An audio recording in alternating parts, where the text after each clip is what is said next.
পথের পাঁচালীর জন্য সমস্ত চরিত্রের অভিনেতা অভিনেত্রী খুঁজে পেলেও ইন্দিরা ঠাকুরন চরিত্রটির জন্য মনমতো অভিনেত্রী খুঁজে পাচ্ছিলেন না সত্যজিৎ রায়।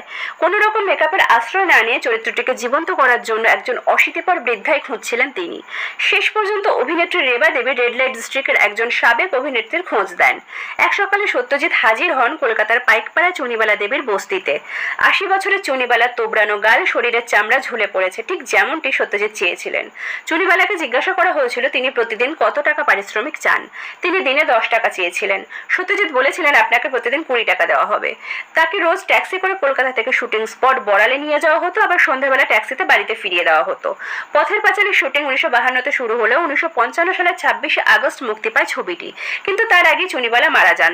তবে সত্যজিৎ রায়ের উদ্যোগে মুক্তি পাওয়ার আগেই ছবিটি নিজের বাড়িতে প্রজেক্টরের মাধ্যমে দেখে গিয়েছিলেন তিনি।